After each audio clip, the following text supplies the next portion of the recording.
बिस्मिल्लाहिर्रहमानिर्रहीम अस्सलाम वालेकुम। उम्मीद है आप सब दोस्त खैरियत से होंगे। दोस्तों, जैसा कि आप सब लोग जानते हैं कि इंडिया के मायनाज कप्तान विराट कोहली आज अपना 100वां टेस्ट मैच खेल रहे हैं, लेकिन कोई खासी अच्छी कारकर्दगी नहीं दिखा सके और एक बार फिर अपने मिदाहों को मायूस करके सिर्फ 45 रन बनाकर पवेलियन चलते बने। दूसरी तरफ बात करें तो पाकिस्तान और ऑस्ट्रेलिया के दरमियान पहले टेस्ट के पहले रोज़ पाकिस्तान की शानदार बैटिंग रही। पाकिस्तानी ओपनर इमामुल हक ने पहली टेस्ट सेंचुरी स्कोर की है। दोस्तों, पाकिस्तान ने टॉस जीतकर आज पहले बैटिंग का फैसला किया तो पाकिस्तानी ओपनर ने शानदार कारकर्दगी का मुजाहरा किया।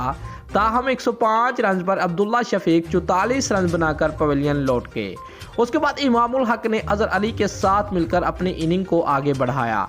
इमामुल हक ने खेल के पहले दिन आखिरी सेशन में 13 चौकों और 2 छक्कों की मदद से शानदार सेंचुरी स्कोर की। सेंचुरी मुकम्मल होने पर इमामुल हक को ड्रेसिंग रूम और स्टेडियम में मौजूद शायकीन क्रिकेट ने दिल खोलकर दाद दी है। दोस्तों, अगर आपको हमारी ये वीडियो अच्छी लगी है तो वीडियो को लाइक करने के साथ साथ आपने एक अच्छा सा कमेंट भी ज़रूर करना है इमामुल हक के लिए। शुक्रिया।